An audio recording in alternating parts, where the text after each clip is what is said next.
I was riding around town on a crappy bicycle I'd bought for $20, and I felt like the star in a comedy, like Jim Carrey in The Truman Show, where he's being watched, bugged, and filmed at all times. There's a scene in that movie when he's figuring it out, and he looks directly into the camera and talks to the directors in the control room. Then he says, "That one's for free."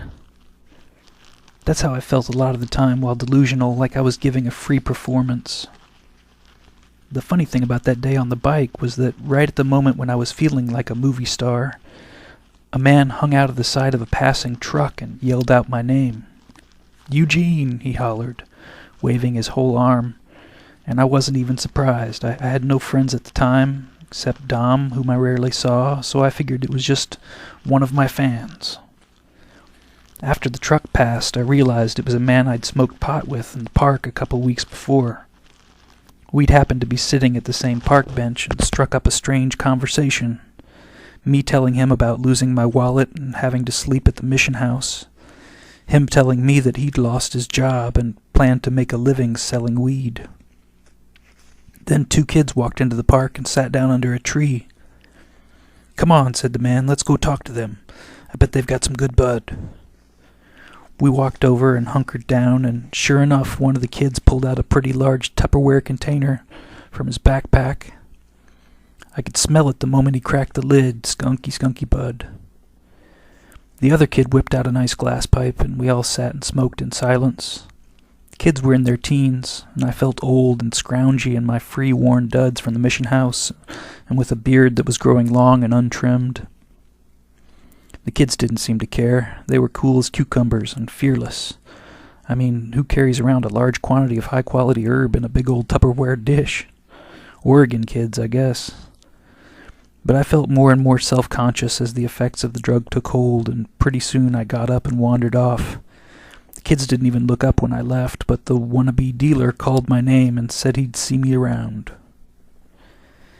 I'm not proud of having smoked pot, especially with kids, and also especially after my symptoms got bad, because it would always make them worse. Voices would intensify with the paranoia, and the social phobia didn't mix well with my ideas of reference. For some reason, though, I never seemed able to pass it up when the opportunity arose. And every once in a while, I'd actively seek some out, usually I think just to have a purpose, something to focus on doing, and to make me feel like I'd accomplished something when it worked out. One day I went up to a couple of kids at the bike rack outside the public library. One was fat, and the other was skinny. The skinny one was beatboxing. He had good rhythm, and made some deep bass sounds that didn't look like they could come out of his little body. I asked them if they knew where I could score some grass. "Right here, my man," said the fat one in a jolly way. He scoped the street for fuzz real quick, then, seeing that the coast was clear, reached into the front pocket of his hooded sweatshirt and brought out a whole whack of baggies. Not little fishing lure bags like you sometimes see, but full-on sandwich baggies. Must have been a dozen of them, each with an 1/8 or 1/4 ounce of bud inside. My jaw dropped. I got some money out, shoved 2 20s into his hand, grabbed the baggie he held out to me, and booked the hell out of there. Right in front of the library. Couldn't believe I did that. But it's not like I was corrupting them. They were corrupting me. As I turned to skedaddle, I said something to the skinny one. "Don't ever stop beatboxing." They were like cartoon characters, those two. One more pot story while I'm reminiscing. One day I strapped on the big backpack I'd charged to my card at the sporting goods store and rode my crappy bike to a church, the next neighborhood over from the area where I'd rented a room. The church hosted the local food bank, and I needed some grub. I waited in line, signed my name, and shuffled through the little room full of shelves of canned goods and produce and bread. There were even a couple of big deep freezes with chicken and beef for us. I got a cherry pie, I remember, because I shared it with my older housemate that evening. His M.O. was to always be carrying the Bible. He talked about his pastor and his ex-pastor and the people he met for Bible study. I figured it was good for him to socialize. He was a sad old man, it seemed. Anyway, I loaded up my pack, put it on, and walked outside to get on my bike. I was on a sidewalk rounding the corner of the church when I saw something on the ground in front of me. It was a dime bag of weed. I scooped it up and kept walking. It occurred to me that it might be a trap, but I suspected more that it had been put there just for me. Everything seems like a setup when you're suffering from ideas of reference.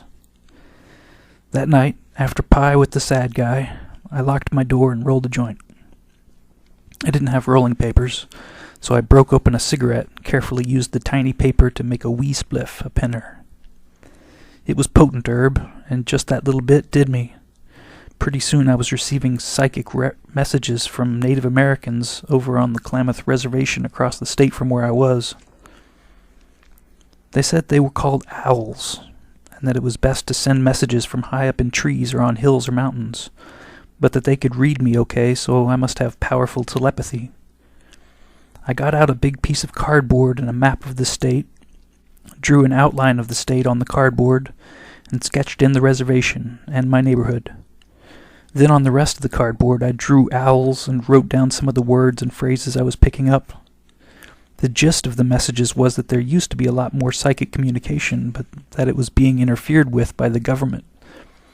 Technology such as HARP, the high-altitude wind speed measurement system that they say was developed from neurophone technology and can influence the mood of people near the stations. And ELF, extremely low-frequency waves. Also that the military was using the VOG weapon on people they knew had natural psychic powers. VOG stands for Voice of God.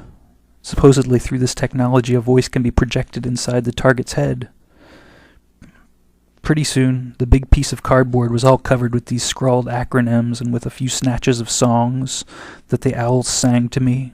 They were songs of power, they told me, and I should be careful with them. I put the cardboard in the closet and went outside for a cigarette. That was one of the last times I smoked pot.